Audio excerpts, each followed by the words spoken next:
Estão me ouvindo? Ah, estão me ouvindo. Boa noite, gente. É pedestal aqui, estou acostumando. Se vocês me verem mexendo demais aqui, é porque eu sou inquieto. Gente, é um prazer estar com vocês. Eu fico mais feliz. Assim, é bom quando a gente participa e é bom quando a gente se sente em casa, né? Eu sou presbiteriano desde sempre, então vir à igreja presbiteriana para mim é sempre um prazer. Então, vamos começar, né, com esse desafio nosso nessa primeira palestra. A proposta aqui é trazer uma reflexão um pouco mais aprofundada acerca da questão da relação do cristão com as ideologias políticas.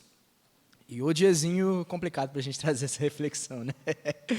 Sabadão pré-eleição, mas uma oportunidade muito útil da gente trazer e pensar um pouco melhor como que a gente traça essa nossa dinâmica, esse nosso diálogo como pessoas de fé, discípulos de Jesus Cristo, comprometidos mais do que com um conjunto de crenças, mas com uma pessoa, com a obra de uma pessoa, com as promessas de uma pessoa, com as palavras de uma pessoa, e essa dinâmica, às vezes, confusa e complexa, que é a realidade pública na esfera política.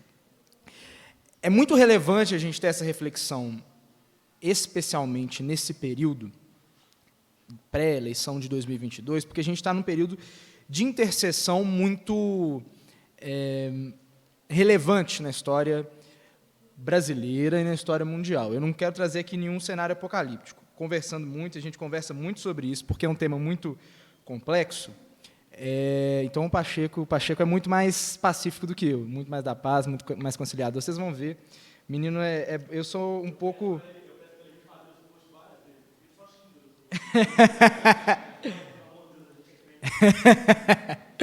Então, a gente conversa muito, mas é mais ou menos assim, eu sou um pouco mais esquentado. Sobre qual que é a contribuição, porque assim, falar sobre fé e política tem muita gente falando bem e muita gente falando sobre muitos aspectos, sobre muitos prismas, sobre muitos olhares. A contribuição que a gente encontra e que a gente traz, e é o tom da palestra que a gente vai ter aqui hoje, é um tom de compreensão para além de uma posição específica. Eu não vou fazer apologia aqui de nenhuma corrente política, de nenhuma candidatura política, isso é óbvio, no púlpito de uma igreja, em nenhum momento, em culto ou não, é para isso. Mas a nossa contribuição enquanto organização, eu brinco que o Prisma, assim, a gente fala que é uma organização, mas no fundo é um bando de nerd que gosta de discutir sobre fé e cultura. Então, a nossa contribuição é esse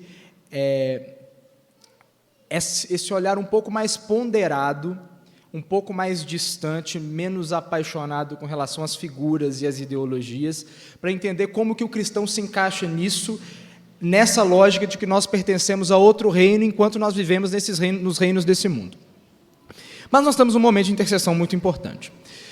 Nós estamos diante de um confronto, a essa altura do campeonato já está muito bem dado, entre duas personalidades e duas correntes políticas muito bem estabelecidas no Brasil. Nós temos, de um lado, uma corrente mais à direita, que é representada pelo Bolsonaro, que tem uma linguagem política muito mais, como é que eu posso dizer, moderna em termos de Brasil, assim, desde 2010, uma linguagem que vem trazendo, que conseguiu aglutinar e trazer a direita para junto de si, ecoando alguns discursos que já temos no Brasil há muito tempo. Se você pegar esse discurso de uma direita mais popular, você vê desde do Carlos Lacerda, na década de 60, especialmente a UDN, foi mudando ali na década de 70 e 80 com o período da ditadura militar e tal, mas chegou no Bolsonaro e é uma linguagem muito popular, é um líder popular, talvez certamente um dos dois líderes populares políticos mais relevantes da história da nossa democracia desde 1988. E do outro lado está o outro líder popular, tão relevante quanto, em termos de popularidade, de permanência no cenário político, que é o Lula, representando um campo mais à esquerda, que está no cenário político desde a época lá das greves do Sindicato dos Metalúrgicos em São Bernardo do Campo, final da década de 70, final da década de 80, são figuras muito importantes. O Brasil nunca teve uma eleição com figuras tão grandes, tão vultosas na história da nossa política. Nunca teve. Essa é uma eleição especial por causa disso. É por isso que tem mobilizado tanto. E esse cenário interno que nós estamos enfrentando, de confronto entre duas correntes muito bem estabelecidas, liderado por líderes muito populares, ecoa movimentos internacionais muito relevantes. O Lula não é candidato à toa. O Lula ele tem essa força também por todo o movimento de ressurgimento das esquerdas, da social-democracia na Europa, o ressurgimento das esquerdas na América Latina, nessa chamada nova onda rosa. Você pega, por exemplo, o Chile, elegeu um presidente de esquerda recentemente, o Gabriel Boric, o México, há um pouco tempo atrás, com o López Obrador, a Bolívia voltou com o Luiz Arce recentemente e tudo mais. É um movimento de ressurgência internacional de partidos de esquerda, de movimentos de esquerda, de grupos de esquerda, que no Brasil é representado pela figura do Lula e do PT. E do Bolsonaro da mesma forma. A gente tem um movimento que, especialmente ali depois do Brexit, que é a saída do Reino Unido da União Europeia em 2016 e da eleição do Donald Trump em 2016 nos Estados Unidos, um surgimento de uma direita com uma feição nova, mas, e não usando um termo pejorativo, não uso nesse sentido pejorativo, mas populista, com uma linguagem mais popular, mais voltada para a classe média, que ficou um pouco mais deixada de lado, dentro desses movimentos de globalização e tudo. E no Brasil isso é representado por essa direita, que é representada pelo Bolsonaro. Então nós temos aqui diante de nós, eu estou só dando essa contextualização histórica para a gente chegar propriamente na relevância do nosso tema, que estamos diante de um cenário de movimentação nacional, de movimentação internacional, que trazem o tema da política de maneira muito mais intensa, muito mais cheia de consequências e nuances do que o normal. E, naturalmente, porque nós, como cristãos, mesmo sendo cidadãos de um reino eterno e inabalável, que já veio e virá plenamente com o retorno de Jesus Cristo para inaugurar novos céus e nova terra, nós ainda vivemos neste mundo, com todas as suas situações, com todas as suas circunstâncias, com todos os seus dramas, com todas as suas complexidades, e uma das suas complexidades é a realidade política. Então, quando ela se intensifica, é natural que ela ecoe, como ecoa nos ambientes que nós vivemos quanto cristãos. Que esse debate que toma conta da rua, da padaria, da escola, do ônibus, também reflita de alguma forma na nossa dinâmica de igreja. O que nós não podemos deixar acontecer, e essa a tônica que eu queria que a gente tivesse aqui hoje, é que o trabalho da igreja, enquanto corpo de Cristo, enquanto encarregada do cumprimento da missão de Deus na terra, de proclamação de um evangelho que redime a realidade através da nossa redenção pessoal, que redime comunidades, que redime cidades, que redime sociedades, que redime todas as áreas da vida, que a nossa missão não seja turvada, não seja prejudicada, não seja ofuscada por algo que é importante, por algo que é relevante, por algo que se intensifica, mas por algo que é menor.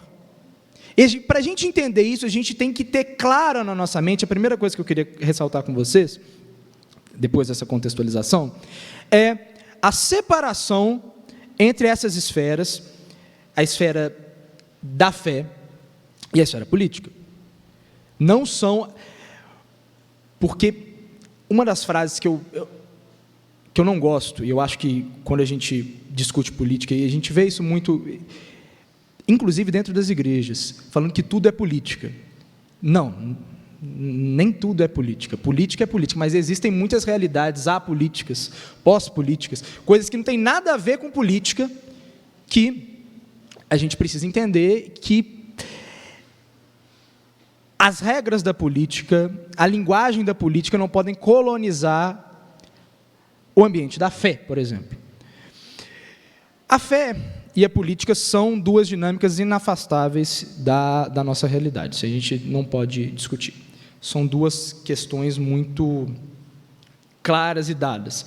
E elas conversam entre si. A fé, entendida aqui como esse conjunto de compromissos com uma pessoa, a pessoa de Jesus Cristo, com a sua obra, com as suas promessas, com as suas palavras, e a política aqui entendida como esse conjunto de acordos, de conversas, de diálogos, de dinâmicas que possibilitam a vida em sociedade, que possibilitam que algo tão complexo e diverso quanto o Brasil seja um país, seja uma República Federativa do Brasil, que permite que um grupo de 200 milhões de pessoas tenham uma certa coesão de identidade, de linguagem, de leis, de tudo, uma convivência em sociedade pacífica. São dinâmicas que, naturalmente, por nós sermos pessoas de fé que vivem em comunidade, elas acabam conversando. Mas fé e política têm agendas diferentes. A agenda da fé é um anúncio. O tempo está cumprido, o reino está próximo, arrependam-se e creiam no Evangelho. Marcos 1,15. É a mensagem que Jesus começou a trazer logo no início do seu ministério, é a mensagem da fé. A agenda da fé é essa, é a redenção por meio da proclamação do Evangelho. A política é um pouco mais plural. A política ela tenta construir reinos pautados no bem comum, no interesse da coletividade. Como que isso é construído? São várias as formas disso ser construído, várias as formas. Então, enquanto a fé tem um compromisso firme com a mensagem do Evangelho, a política tem muitas formas de alcançar um objetivo que não é muito claro. O que é bem comum? Depende do contexto, depende do lugar, depende da situação, depende de qual tipo de coletividade. A necessidade de uma pessoa que mora em Oslo, na Noruega, não é a mesma necessidade de uma pessoa que mora em Santa Luzia, que mora em Santana do Manhuaçu. São realidades diferentes e o bem comum é pautado pelas circunstâncias de cada uma delas. E, obviamente, a fé e a política têm agentes diferentes. Nós, como bons reformados, herdeiros da tradição reformada, nós cremos que a fé é dom de Deus, que a fé é resultado da ação do Espírito Santo que nos convence, implanta dentro de nós a confiança exclusiva em Jesus Cristo. Então, a fé é operada pela Trindade dentro de nós. É pela obra de Jesus Cristo, pela iniciativa de amor do Pai e pela ação do Espírito Santo que nós somos salvos por meio da fé. Esse ato de graça que nos impulsiona para uma fé, um compromisso vivo com Jesus Cristo. A política não é assim. A política não é operada pela Trindade. A política, os atos políticos, a Constituição da República, as leis, os partidos, eles não são regidos, não são criados por Deus. Não tem o partido de Deus, não tem o partido do capeta. Seria muito mais fácil se tivesse. Mas quem gere a política, quem toca a política, são pessoas como nós. Pessoas, e nós, como também herdeiros da tradição reformada, acreditamos na doutrina da depravação total. E crendo na doutrina da depravação total, nós entendemos que todos pecaram e carecem da glória de Deus. E por isso os homens são suscetíveis às tentações do poder, da instrumentalização do poder, e a política talvez seja um ambiente em que o poder seja mais exacerbado e pode causar um bem maior e um mal maior. Então, o próprio fato da política ser operada por seres humanos a torna muito mais perigosa. Muito mais perigosa. Então, são coisas diferentes, são áreas diferentes, são esferas diferentes da realidade. E, naturalmente, por terem agendas diferentes, por terem agentes diferentes, os conflitos são inevitáveis. A fé está presa a Cristo, na esperança da vinda completa do reino de Cristo, da vinda completa do reino de Deus, plena do reino de Deus. A política não, a política ela está mais aberta a acomodações, a nuances, a veja bem. Então, a gente precisa entender que as coisas, essa relação não vai ser plena, não vai ser completa, não vai existir uma representação política plena do que a fé defende. Isso que você precisa sair daqui, lembrando, não há nenhuma ideologia política, corrente política, partido político, que represente plenamente a realidade da fé, porque elas são áreas diferentes da vida, são operadas por agentes diferentes, têm compromissos diferentes. Para a gente entender bem como que essa diferença se dá e como que a nossa relação como cristão se dá com a esfera pública, é preciso que a gente reflita, para além da espuma, para além das personalidades que são importantes, que dão esse contexto histórico que eu falei aqui, para além de como que o cristão reage diante do Lula, do Bolsonaro, do Ciro, da Tebet, do Zema, do Calil, Fuad Noman, né, o prefeito de Belo Horizonte, ninguém sabe o nome dele, mas é um senhorzinho, chama Fuad Noman. Não, para além disso, para além do político, para a gente pensar como que o cristão se relaciona com as ideias que estão por trás desse teatro todo, desses dramas, para que, quando um sai, outro entra, a gente ter essa compreensão mais clara. Tentando trazer para uma linguagem mais nossa, a ideologia a gente pode definir como um conjunto de crenças, um conjunto, a história por trás das histórias de uma maneira de enxergar o mundo. É aquilo que está por trás de uma maneira de enxergar o mundo. E essa compreensão das ideologias é muito mais complexa do que a gente pode, de um primeiro olhar, trazer. Quando a gente pensa em ideologia, em termos de política, muitas vezes o que se pensa é numa dicotomia muito simples, às vezes muito simplista.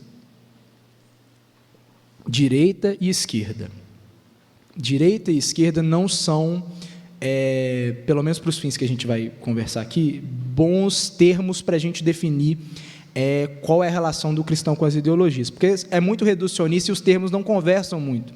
São termos muito amplos, foram úteis por muito tempo para definir o que seriam as ideologias políticas principais, mas hoje não servem tanto, especialmente para a realidade do século XXI e a realidade brasileira. E, ainda que fossem, tem uma questão muito complicada. Eu lembro, sou formado em Direito ali na UFMG, e uma das coisas que os calouros de Direito da UFMG são obrigados a fazer, que é muito interessante, é uma matéria de introdução à economia. E calouro de Universidade Federal, você sabe, acabou de ir para o ensino médio, chegam lá deslumbrado, e conhecem movimento universitário, como é que fala? Política acadêmica e tudo e tal. Aí começa a deslumbrar e vai para as pautas mais extremas de todos os lados possíveis. E o meu professor de introdução à economia, ele já estava para aposentar, e ele já estava meio sem filtro. Ele começava a falar, não, mas... E economia, obviamente, o pessoal que era mais socialista, comunista, marxista, tecia suas críticas ao capitalismo. Logo nas primeiras aulas, falou, gente, você está criticando o capitalismo, qual capitalismo? A Suécia é capitalista, a Nigéria também é. Não é a mesma coisa. Quando a gente pensa em ideologia política, isso também tem que ficar claro. Todos os termos são aproximações e reduções, porque cada expressão de ideologia, cada corrente política que a gente pensar tem as suas melhores expressões e tem as suas tragédias. São aproximações. O que a gente tem que analisar não é tanto as experiências boas ou ruins que sejam, mas o conjunto de ideias, de pressuposições, de crenças que estão por trás de cada uma dessas ideologias. Porque se a gente for ficar apenas por sucesso e fracasso, a gente está muito suscetível a coisas que fogem muito do controle. Então, qual que hoje, assim, quando a gente vai conversar hoje sobre ciência política, sobre qual que é, e especialmente para a realidade brasileira, qual que é a divisão mais simples, assim, se a gente tiver que espremer, a maneira mais simples de você explicar essa divisão ideológica é uma divisão em 3 correntes principais. A divisão entre o conservadorismo, o liberalismo e o socialismo. Cada uma dessas correntes traz um espectro muito grande e tem pontos de interseção. Não sei se vocês já ouviram falar sobre o liberal conservador. É um estilo de pensamento político de interseção entre o liberalismo e o conservadorismo. O social-liberalismo, que é um ponto de interseção entre o liberalismo e o socialismo. A social-democracia também é um ponto de interseção entre o liberalismo e o socialismo, um pouco mais puxado para a corrente socialista. A gente tem, por exemplo, uma coisa que é bem brasileira, que é a tradição trabalhista. Dá para encaixar dentro da visão socialista? Dá plenamente? Não. Mas, assim, para fins de redução, para fins de... Como a gente tem um tempo e a gente ainda tem a palestra do Pacheco, um tempo de perguntas, nós vamos fazer essa redução aqui, que é a redução que eu acho mais correta. Quando a gente fala de conservadorismo, o que se quer dizer? Em essência, A visão conservadora de mundo traz uma valorização das tradições que sobreviveram aos testes do tempo. O que quer dizer? É uma compreensão de que aquilo que foi construído, as boas experiências do passado merecem ser preservadas e tratadas com um certo tipo de carinho. Isso vale para muitas coisas. Por exemplo, a maneira como o poder é organizado, a divisão do poder em 3 esferas, o executivo, o legislativo e o judiciário. A preservação disso é uma preocupação conservadora, com algo que já se provou eficiente para controlar o poder, para o exercício do poder, para o exercício do Estado. A experiência democrática também, o compromisso com a democracia é um compromisso conservador, é um sistema de governo que deu certo, já se provou certo e tudo mais. O compromisso com as tradições culturais de um povo é uma preocupação conservadora. O conservador, ele tem essa preocupação de preservar aquilo que já provou que deu certo, traduzindo bem de maneira bem simples. Existem, dentro dessa tradição, que aqui no Brasil ganhou força muito, especialmente ali na década de 2010, tem alguns autores muito interessantes. Você tem o Michael Oakeshott, você tem o Russell Kirk, você tem o Roger Scruton, que são muito lidos aqui no Brasil. São publicados geralmente pela editora Record, mas vale a pena a leitura para quem quiser ter um conhecimento de fonte primária. É interessante. Edmund Burke também, que é um autor de origem britânica. E dentro dessa preocupação com a tradição, o conservador ele tende também a maneira como ele enxerga a mudança. O conservador não é necessariamente alguém que não quer que mude nada, nem alguém que quer voltar ao passado. Isso é um reacionário que está dentro assim, desse espectro, mas, assim, em essência, o conservador não é alguém que quer a restauração de um passado utópico, não. É alguém que, quando for para mudar, vamos mudar devagarzinho. É uma maneira reformista de enxergar as mudanças, não é uma maneira revolucionária de chegar, quebrar tudo, derrubar um sistema e construir outro. Não, é uma maneira de você enxergar as alterações da sociedade com calma, com parcimônia. A virtude principal do conservador é a prudência, é muito trabalhada por esses autores e tudo mais. Isso é uma virtude, porque, e tentando trazer para a nossa relação como cristãos com as correntes políticas, toda verdade é verdade de Deus, correto? Deus é o Deus da verdade. Então, cada expressão política, por pior que seja, por melhor que seja, tem lampejos da graça comum de Deus, tem alguns lampejos da verdade. O conservadorismo tem lampejos da verdade no conservadorismo, a valorização das comunidades, da herança das comunidades, da herança histórica, isso é uma coisa interessante dentro do conservadorismo.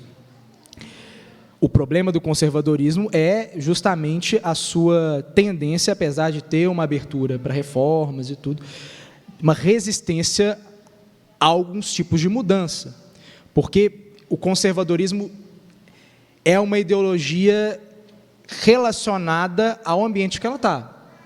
O Reino Unido é um país conservador, hoje, mas a Arábia Saudita também é. O que o conservadorismo significa em um e outro é completamente diferente. O Japão é conservador, a Rússia também é. São coisas completamente diferentes, relacionadas aos seus ambientes, ao local onde está implantada essa ideologia. Assim.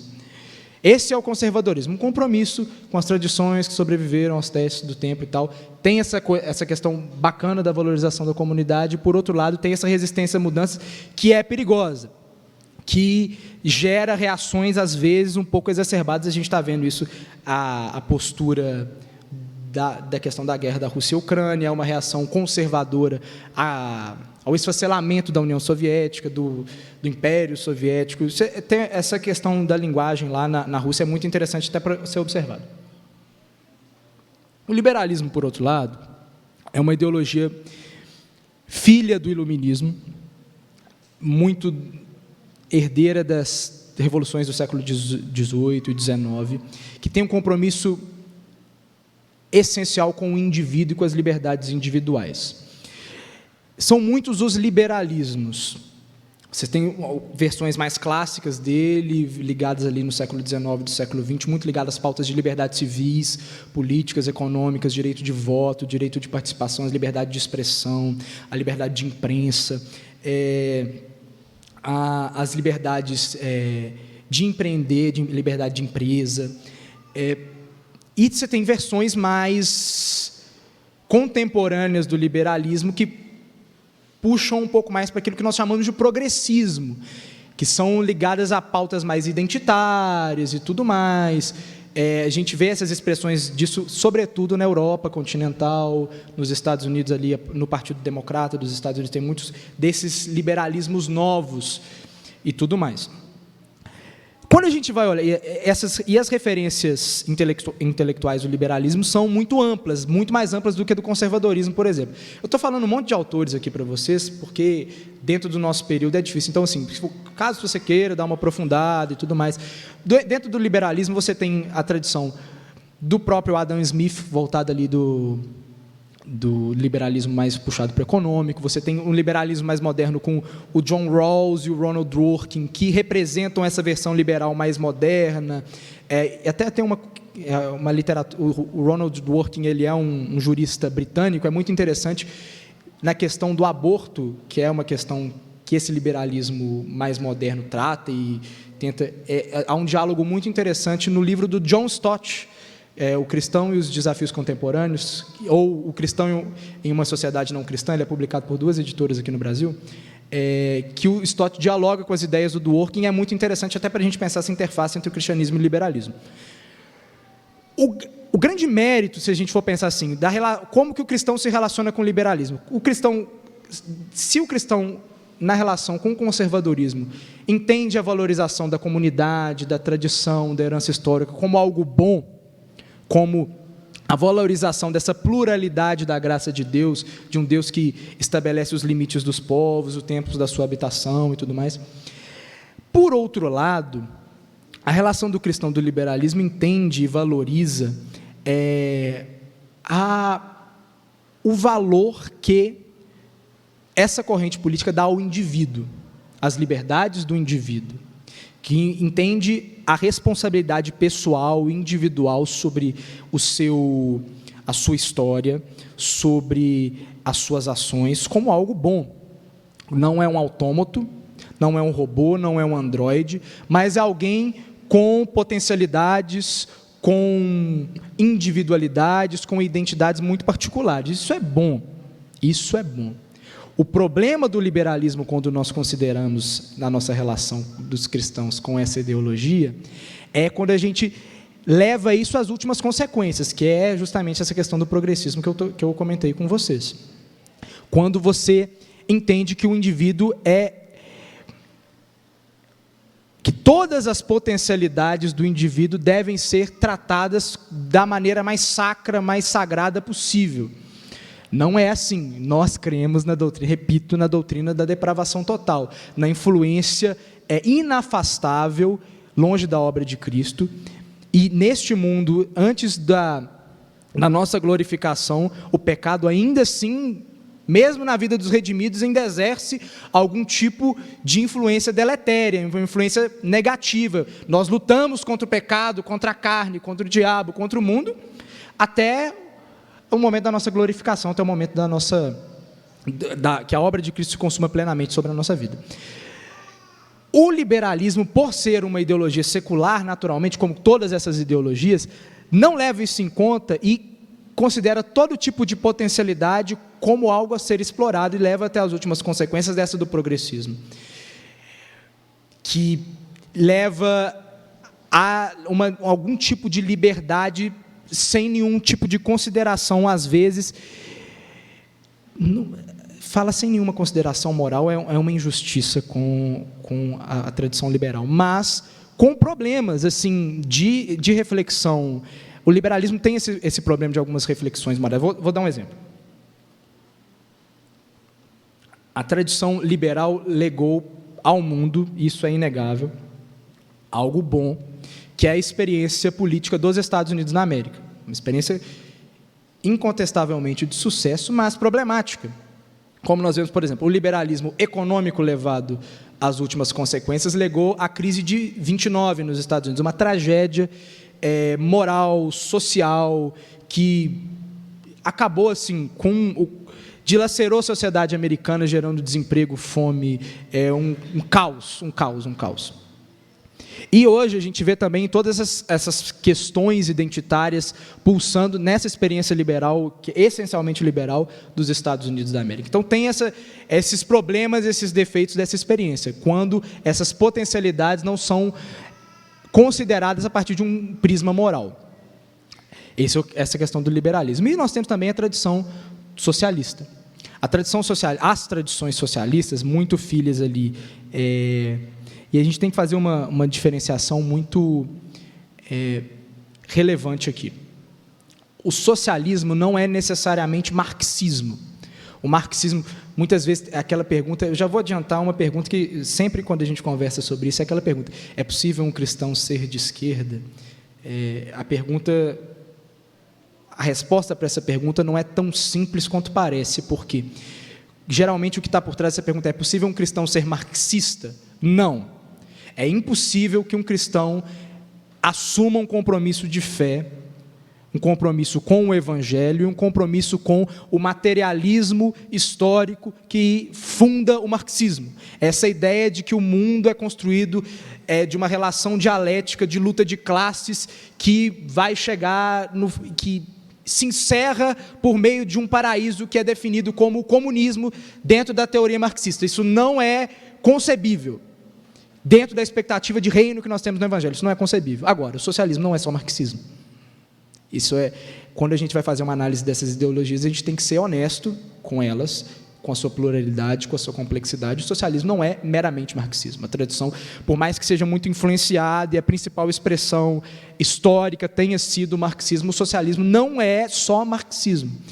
É uma parte de uma preocupação legítima que pipocou com as crises do liberalismo no século XIX, com as questões sociais que surgiram nessa esteira do liberalismo. O liberalismo da Revolução Industrial era muito sem freio, era um contexto muito difícil, de pouca limitação, nenhuma limitação de horas de trabalho, de idade de trabalho, de toda essa contextualização. A partir daí começaram a surgir experiências socialistas e, curiosamente, isso a gente pensando hoje para como essa relação do cristão com essa ideologia se deu, muitas delas de inspiração originadas de pensadores, de homens cristãos mesmo.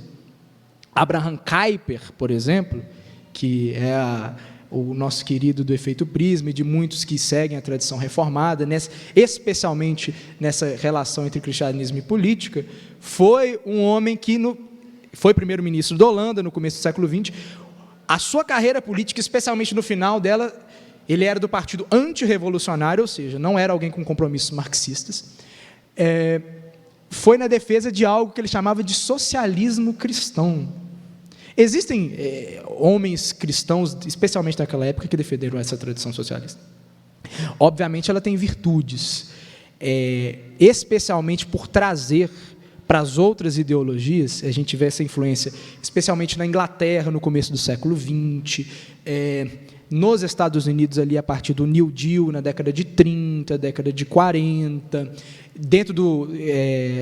quando a gente vai olhar a história das constituições do mundo, o constitucionalismo, você vê a influência disso na Constituição mexicana da década de 10, na década de 10 e 20, a Constituição mexicana, a Constituição alemã, a Constituição brasileira de 1934, como que essas questões sociais foram trazidas por essa corrente ideológica e influenciaram uma reflexão conservadora, como que o conservador pensa a respeito das questões sociais daquele tempo e do nosso tempo.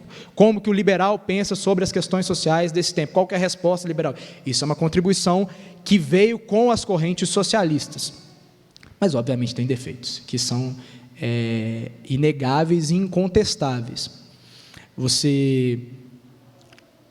Por exemplo, é inegável não dá para a gente fugir do fato de que essa corrente política foi, e ainda hoje é, muito influenciada pelas perspectivas marxistas, hoje menos, mas historicamente muito influenciada, e que as experiências marxistas ao longo do mundo, pelo seu compromisso do materialismo histórico, foram trágicas, resultando em muitas experiências totalitárias, autoritárias e tudo mais, mais do que o conservadorismo e o liberalismo, obviamente, que em essência não casa com experiências autoritárias. Tem esses defeitos claros, óbvios e nítidos, tem defeitos de questão de eficiência, se nós pensarmos assim, de gestão, de Estado e tudo mais. Mas, como eu disse, é um campo muito mais plural, um campo que não é só marxista, é um campo que tem as experiências sociais liberais, tem as experiências da social-democracia europeia, que são experiências relevantes. Você pensar, por exemplo, a experiência alemã é uma experiência socialista nesse sentido de social-democrata, é uma experiência bem-sucedida, a experiência dos países escandinavos e tudo, é um legado bom dessa tradição ideológica, mas com todos os legados, assim, nem tudo é Alemanha, tem China, tem União Soviética e tem todas essas coisas. Beleza, falei um monte de coisa que vocês já sabiam, toda dessa contextualização. Qual é a postura do cristão diante dessa gama de situações? Como eu disse, não dá para a gente comprar nenhum pacote completo, não dá para a gente fechar questão com nenhuma dessas 3 grandes correntes, em nenhuma das manifestações delas, por 2 motivos muito simples. O primeiro deles é que cada uma dessas interpretações é incompleta. A ideologia, por natureza, é uma visão incompleta da realidade. As ideologias políticas são visões incompletas da realidade, imperfeitas, problemáticas, porque elas não conseguem, pela própria natureza da atividade política, da reflexão política, tocar na essência do problema humano. A política traz reflexões sobre como é possível construir uma vida em comunidade, mas ela não toca na essência do problema do pecado, do problema do ser humano, que é a rebelião contra o Criador. Ela pode criar comunidades eficientes, ter ideias que melhoram a vida em comunidade, impedem o mundo de virar um inferno, mas não impede o efeito do pecado dentro de nós. Nenhuma narrativa política consegue isso, nenhuma, inclusive narrativas que tenham viés religioso. O conservadorismo tem muito disso, essa visão de muitas reflexões políticas têm disso. Algumas mais caricatas, né? Mais recentemente, eu tenho um candidato à presidência, o padre de festa junina lá, que traz essa reflexão, que nós somos um país cristão, e se você for para países islâmicos, é um país islâmico, isso é um discurso que é muito forte de viés religioso do conservador, até pela própria valorização das tradições. Mesmo as correntes políticas que tragam uma valorização discursiva da religião, ou até mesmo do evangelho, não são representações perfeitas, porque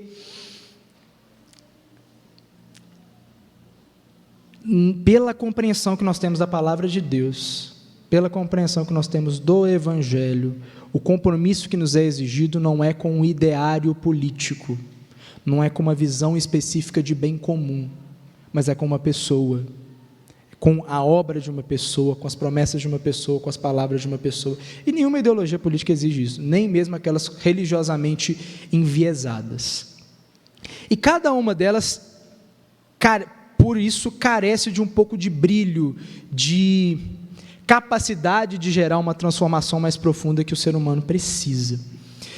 E a partir daí, a gente tem que pensar em algumas coisas. Como que nós cristãos lidamos, em termos práticos, com essa avalanche de ideologias, de pensamentos que nos atingem? A primeira maneira que a gente tem que lidar, a nível individual e pessoal, é um ceticismo. Ideologia política nenhuma deve ser comprada, e eu repito isso mais uma vez, deve ser comprada por completo. Nenhum pacote completo na política deve ser comprado por cristão nenhum. Nenhum. Cada uma dessas ideologias tem as suas contribuições, tem as suas virtudes e tem as suas imperfeições. É do diálogo entre elas. Isso assim, pensando num modo puramente... tentando até um raciocínio relativamente secular. É do diálogo entre elas que que elas são aprofundadas, que elas são aperfeiçoadas e tudo mais. Então, a compra de um pacote completo, como se fosse a expressão política do Evangelho, acaba em tragédia. Então, como que o cristão lida com isso? É com muito ceticismo. O cristão não é conservador, não é liberal, não é socialista em nenhuma das suas expressões. O cristão é cristão. E vai pegando o que há de bom em cada uma delas. Em termos comunitários, em termos de igreja, em termos de fratura, de famílias brigando, de amigos brigando, de relacionamentos quebrados por causa de discussões políticas voltadas com ideologias políticas, como que os cristãos devem lidar? Por meio da valorização da comunidade. O corpo de Cristo é um corpo plural. A graça de Deus é multicolorida, é multiforme. A sabedoria de Deus é multicolorida, é multiforme. Então, essa graça de Deus que é multiforme deve ser vista dentro dos relacionamentos, dentro da convivência comunitária da igreja. Aqui, os nossos ambientes têm que ser ambientes receptivos para quem pensa diferente, desde que tenha um compromisso com o Evangelho. Desde que havendo compromisso com o Evangelho, havendo compromisso com Cristo, não há problema pensar diferente. Não há problema ser conservador, se você não compra o pacote completo. Não há problema ser liberal, se você não compra o pacote completo. Não há problema ser socialista, se você não compra o pacote completo. Aqui deve ser um ambiente do acolhimento, da convivência dos diferentes, que, por meio da obra de Cristo, refletem algo que já na nossa sociedade nós não conseguimos refletir, que é a convivência dos diferentes, a harmonia entre os diferentes, o testemunho de que é possível viver essa pluralidade de ideias por meio de uma união criada, gestada pela obra da Trindade. O cristão, diante das ideologias políticas, vive por meio dessa valorização de uma comunidade que é formada por pessoas que, comprometidas com o mesmo Evangelho, com o mesmo Cristo, com a mesma missão, podem pensar diferente. Podem votar diferente, podem ter prioridades diferentes, vivências diferentes, que levam a escolhas diferentes. E no meio disso tudo, o que a gente precisa mesmo entender é que a missão e a esperança cristãs não estão na política. Nós temos hoje a influência muito ruim, que é uma interpretação muito equivocada especialmente de uma passagem do Antigo Testamento, que é repetida no livro dos Salmos, que é: feliz a nação cujo Deus é o Senhor. Essa nação não é o Brasil, essa nação não será o Brasil. A nação cujo Deus é o Senhor é a igreja. A igreja é a nação cujo Deus é o Senhor.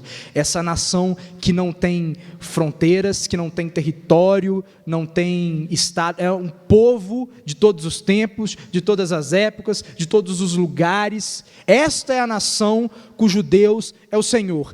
Esta é a nação que viverá, que é um reino inabalável, um reino eterno, que será visto implantado plenamente em novos céus e nova terra. Esta é a nação cujo Deus é o Senhor. Essa é a essência da esperança cristã.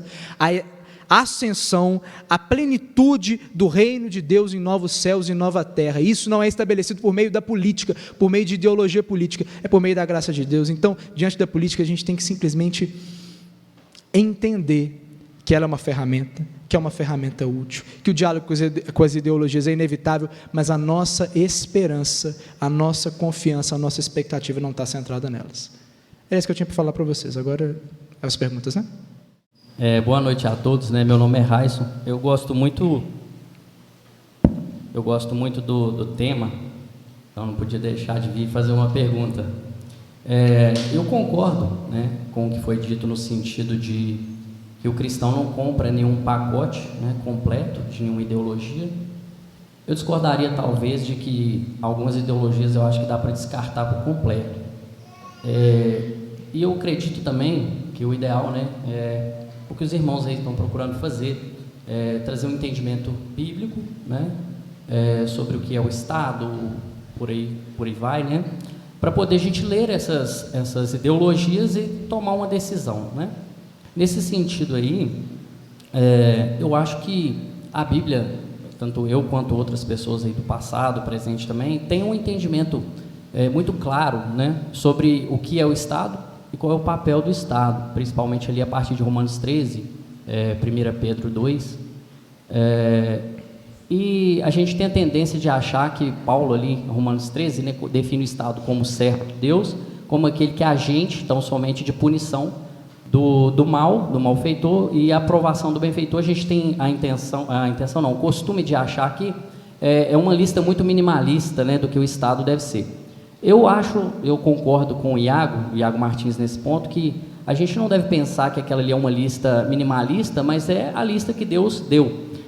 O próprio John Knox, né, lá no século XVI, concordava com essa questão. Eu quero até fazer uma citação que eu trouxe aqui, coincidentemente, né, um texto para entregar para o pessoal, e aí eu vou fazer uma citação dele aqui, por exemplo, lá do século XVI, ele diz assim sobre Romanos 13: é evidente que a espada de Deus não está entregue nas mãos do homem para usar como lhe agrada, mas apenas para punir o vício e manter a virtude, para que os homens possam viver em tal sociedade que seja aceitável diante de Deus, e esta é a única causa pela qual Deus designou poderes nessa terra. Então, lá no século XVI, o Knox, a partir de Romanos 13, já tem esse entendimento que um Estado ideal bíblico é um Estado minimalista, né? Seria o que, próximo daquilo que o pessoal chama de minarquismo, ou um Estado mínimo, e que flerta bastante com o liberalismo que você comentou, com exceção de que o liberalismo realmente abre portas aí para o pessoal liberar aborto e por aí vai. Então ele faz uma outra citação do mesmo texto, ele fala assim: os reis não têm poder absoluto em seu regimento, mas seu poder é limitado pela palavra de Deus. Então, eu acho que juntando essas duas ideias aí, que o Estado tem que ser mínimo, e que ele, como servo de Deus, tem que tão somente punir um malfeitor à luz daquilo que Deus chama malfeitor, a gente tem aí próximo do que seria um minarquismo, ou um Estado mínimo, né? Lá com o Mises, com o Bastiat, por exemplo, trazem essas ideias. Eu gostaria de saber dos irmãos, mais precisamente do irmão, né, o que o senhor acha aí do Estado mínimo, dessa ideologia política do Estado mínimo, se ela está mais alinhada com aquilo que de fato a Bíblia diz, e se sim, será que vale a pena a gente pegar essa ideia, não comprar ela por completo, mas naquilo que ela for mais acertada com a Bíblia, ler essas outras ideologias, né, e descartar aquilo que não cabe a nós e realmente comprar, né, aquilo que é mais bíblico, por assim dizer. Aí eu queria saber o que vocês pensam aí do Estado mínimo, se ele está realmente mais alinhado aí com o que a Bíblia diz. Excelente pergunta. O ponto de discordância que você mencionou no começo, na verdade, nem é um ponto de discordância. Eu acho que eu não consegui deixar claro, mas assim, tem ideologias que realmente, assim, nichos ideológicos assim, dentro desses três campos que dá para a gente descartar de pronto. O marxismo, por exemplo. O marxismo é incompatível pelo materialismo histórico. A visão reacionária eu acho muito complicada também, por esse perfil utópico, de alcance utópico de um passado. Então, assim, nisso nós concordamos mesmo. Eu tenho a minha dificuldade de aceitar a visão do Iago. Iago é bem assim, né, da defesa do minarquismo como a visão cristã de Estado. É porque, quando nós olhamos a própria ciência política, Paulo não está falando, por mais que pareça, do mesmo que nós falamos quando nós estamos falando de Estado. O conceito de Estado que nós temos hoje, ele é uma construção muito posterior. O Estado moderno foi formado, assim, muitos séculos depois. Então, assim, eu particularmente tenho uma dificuldade de tratar a visão de Romanos 13 como um guia, e de 1 Pedro 2, como um guia bíblico de como o Estado deve se conduzir, porque ali nós não temos Estado ainda. É uma visão da relação do cristão com uma autoridade política muito diferente do que nós temos hoje. É muito mais brutal do que nós temos hoje.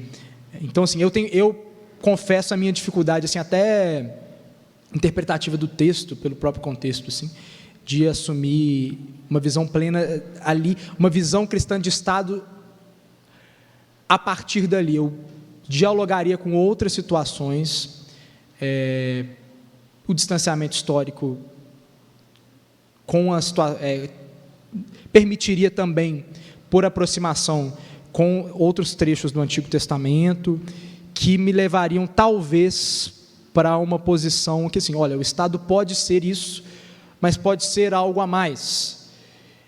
Mas, obviamente, sem fugir dessa realidade do papel da autoridade pública, seja dentro desse contexto de Estado moderno que nós vivemos hoje, seja dentro do contexto imperial que Paulo viveu, os cristãos viveram no século I, de punição do malfeitor e de promoção do bem.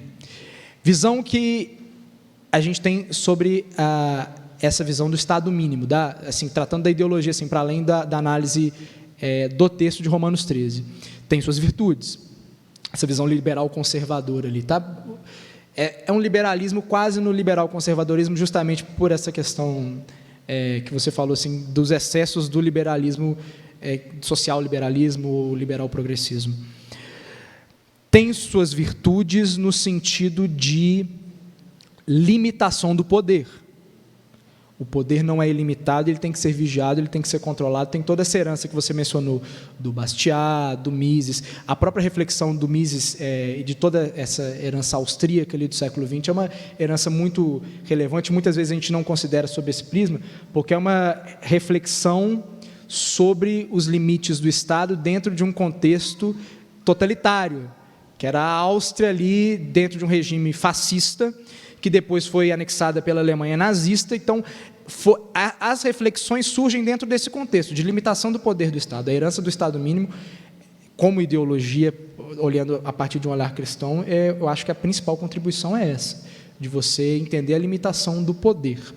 O problema do Estado mínimo, considerado aí, assim, e eu não sou dogmático nesse ponto, eu não digo, não, está errado por causa disso, eu falo, é uma deficiência que eu entendo que algum cristão tenha preocupações com essa deficiência e discorde dessa visão. É a incapacidade do Estado mínimo de lidar com algumas dinâmicas sociais que talvez o Estado devesse lidar, dependendo do contexto.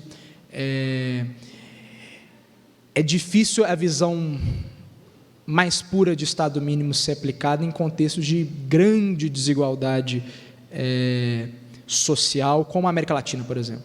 Nesse sentido, eu acho que uma combinação dessas visões de liberdades, de um Estado mais enxuto, mais limitado, mais controlado, com algo do liberalismo mais John Stuart Mill, de igualdade, de um Estado que age para a promoção de igualdade de oportunidade, eu acho um casamento interessante. Mas, como eu disse, eu não sou dogmático, eu não sou, e lá no Prisma também nós não somos dogmáticos nesse ponto de tipo, não, é uma visão como todas que tem seus méritos, talvez tenha mais méritos do que outras, porque tem um lastro nas escrituras, que, por aproximação, apesar de não ser preciso, que outras não têm, mas tem essas deficiências que eu acho que merecem ponderação antes da gente falar, não, é um padrão mais bíblico. Talvez seja, mas tem esses problemas que eu acho que precisam ser encarados nessa reflexão. Não sei se eu consegui me fazer, mas pergunta ótima, porque não dá para a gente fugir da reflexão ideológica sem essa visão de Romanos 13, que, num primeiro olhar, parece ser a visão cristã de Estado, mas eu acho que, diante dessas nuances contextuais, a gente não dá para cravar isso. Eu não cravaria dessa forma. No livro Calvinismo, de Abraham Kuyper, ele cita o modelo de esferas que você fala no início da sua pregação. Só que o modelo que ele aplica seria que as esferas elas são divididas, como você mesmo fala, só que tem a esfera central, que seria Deus e os mandamentos ou ensinamentos dele. Quando você fala a respeito de religião e política serem totalmente diferentes, eu não entendi direito. Você vai também contra esse tipo de pensamento, de que Deus seria a esfera central e as outras esferas ficam todas, entre aspas, na mesma linha, independente dele? Na verdade, o pensamento do Kuyper era um pouquinho diferente. E ele foi desenvolvido depois pelo Hermann Doivert, que é um dos herdeiros dessa tradição do neocalvinismo. Inclusive, a gente tem um curso que trabalha isso lá no Efeito Prisma, o Pacheco é mestre nessas coisas, ele dá uma aula sensacional sobre isso. Não é que Deus seja uma esfera da realidade. A experiência religiosa, a experiência de fé, é uma esfera da realidade. Mas qual que é a melhor expressão disso que você está falando? Assim, pelo menos, se eu entendi qual foi a pergunta. Aliás, o efeito prisma chama efeito prisma por causa disso. Hã?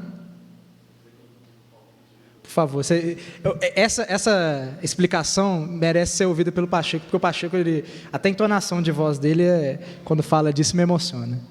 Oi. Amém. A gente fala muito amém, não sei se é blasfêmio. Vamos lá. Quem perguntou? Você. O que pega? O Doivert, ele desenvolveu a ideia de esfera de soberania do Kuyper. Gente, só para explicar. Basicamente, Abraham Kuyper, ele foi um político na Holanda e o cara desenvolveu toda uma filosofia política que dizia que existem áreas na sociedade que são soberanas em si. Por exemplo, o Estado e a educação são soberanos em si mesmos. Qual a implicação disso? O Estado não pode ditar o que a educação vai ensinar. Nesse sentido, entendeu? Então, qual que seria uma esfera da sociedade aí que o Daniel chamou de fé, né? Seria mais a esfera da igreja. Igreja, entendeu? Mas aí você falou assim, Deus como a esfera central. Deus não é uma esfera. Por quê? Aí vem a questão do nome do prisma, né? Qual que é a ideia do nome do prisma?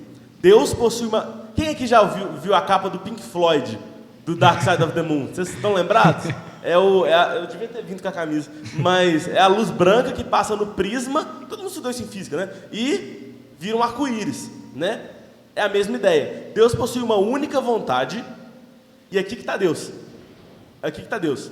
Deus possui uma única vontade, perfeita e coerente, que quando atravessa o prisma do tempo, ou seja, se manifesta nessa criação, nessa realidade, ela se manifesta em vários aspectos. Vários aspectos. Então, o Kuyper falava que eram aspectos da sociedade.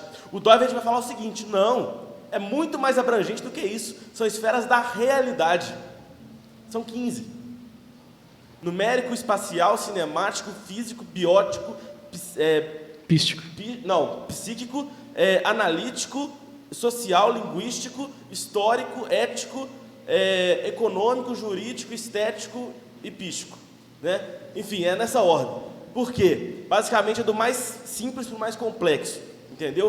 O que isso significa? Que Deus possui uma vontade para cada uma dessas coisas, entendeu? Ou seja, não, Deus só tem uma vontade para o meu devocional, né? Deus só se importa com quantos capítulos da Bíblia eu leio por dia, mas dane-se o que eu faço no meu trabalho. Mentira, Deus se importa, entendeu? A sua visão de estética importa para Deus, a sua visão de justiça importa para Deus, a sua visão de comunicação, aí a Isa aqui, ela é linguista, importa para Deus a sua visão de comunicação, entendeu? Então, essa é a filosofia do Kuyper. Por que eu estou falando isso? Porque Deus não está nessa ordem temporal, Ele está acima dela, entendeu? Então, em que sentido que política e igreja são separados? Nesse sentido, no sentido de que a igreja, né? É claro, a fé se relaciona com todas essas esferas, mas a igreja e a política estão separadas, nesse sentido. Por exemplo, a política, na visão do Kuyper, não pode determinar o que vai acontecer na igreja, assim como a igreja não pode determinar o que vai acontecer na política,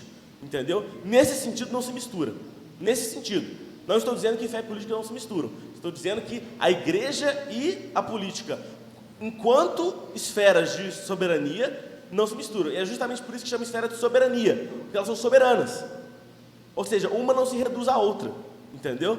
Enfim, é um papo longo, e a gente tem 20 minutos, e eu acho que eu já roubei vários. Amém. E glória a Deus por isso, porque qualquer pastor reverendo pode vir aqui pregar, e a política não pode se meter na proclamação do evangelho. Glória a Deus por isso, porque são esferas separadas da realidade.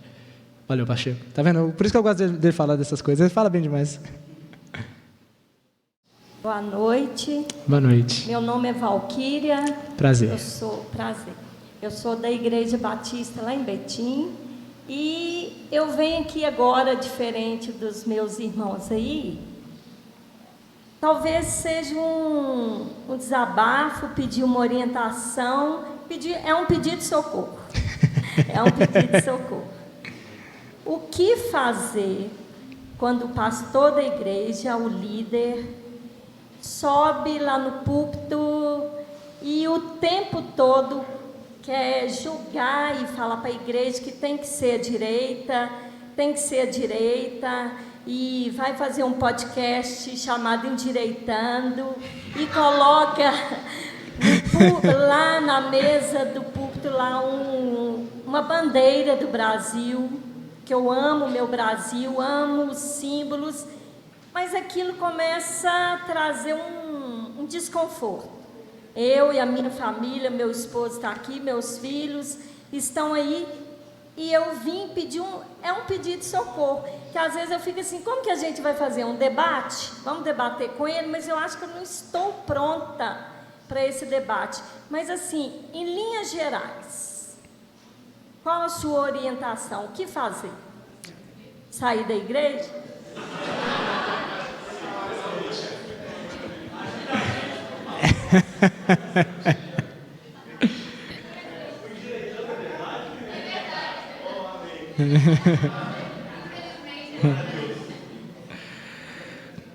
Primeira coisa, gente,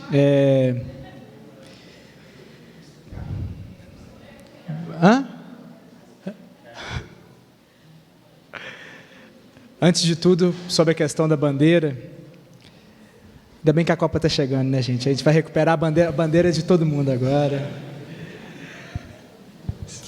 Boa noite para todos. Eu sou o pastor da igreja. Acho que é próprio, né? Claro. Igreja é Bíblia, palavra. Lamentavelmente, nos Estados Unidos, hoje, muitos estão entrando em crise, porque a igreja se tornou um elemento, um espaço onde esse tema dividiu o corpo. Me parece que até muitos pastores entraram em crise, abandonaram o ministério por conta disso. Todos nós somos tentados a trazer um pouco do conteúdo do que a gente tem no púlpito. É um grande desafio não fazer isso. E a gente peca e a gente erra quando faz isso. Quando a gente tem a Bíblia como regra de fé e prática, é ela que tem que ser lida, ensinada e pregada. Efésios 3:10. Pela igreja, a multiforme sabedoria de Cristo será conhecida de principados e potestades. Uma referência, principado, governo, potestades, espiritualidade. Jesus fala que nós somos o bom fermento. E o que um fermento faz? Se ele é bom, ele leveda a massa. E ao levedar a massa, ele traz os valores do reino de Deus. Todos nós aqui podemos ter todos esses matizes, liberal, conservador, social, no bom sentido da palavra, bom sentido, sem o viés marxista. E quando a gente sai da igreja, a gente é esse fermento, que tem que levedar a massa. E essa massa é esse mundo que está aí. É a família, é o pai, é a mãe, é o irmão, é a escola, é o trabalho, é esse espaço social que nós temos que ter a coragem de ser esse fermento. A despeito de internamente nós sermos contaminados por alguma linha dessas aí. Se a gente conseguir fazer isso lá fora, a gente só consegue porque a gente recebe aqui dentro. Se a gente tem aqui dentro, lá fora, a gente vai viver isso. Ore pelo seu pastor, não abandone a sua igreja. Em algum momento, converse. Eu sou da tese de que exposição do outro nunca é saudável. Toda repreensão, ainda que seja um líder, é no particular. Jesus fez isso com Pedro. Não chegou para Pedro: Pedro, você me negou na frente de todo mundo, agora vem cá que eu quero acertar com você. Não, foi na particularidade. Porque, às vezes, na exposição, nós trazemos prejuízo não somente para o indivíduo, mas para a família como um todo. E isso é pecado, e isso corrói o corpo. Mas eu quis responder a sua pergunta porque eu sou pastor, eu acho que o irmão não é, né? Não sou não. Eu sou pastor. E essas questões, elas são muito sutis. É um grande exercício de cada um de nós. Se você conversa com um Augusto Nicodemos, se você conversa com o reverendo Roberto Brasileiro, que é o nosso presidente, que está com um filho, que é um candidato, está aí.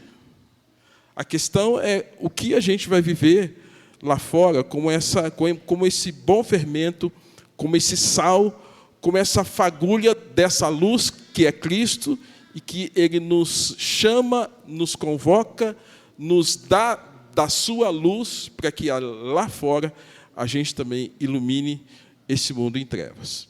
E aí, a despeito do contexto sociocultural que nós estamos inseridos, essa luz, esse sal, esse fermento tem que levedar, senão para nada mais presta, senão ser pisado pelos homens. Reverendo Reginei falou. Olha, subscrevo tudo. Mas conversa mesmo. É isso.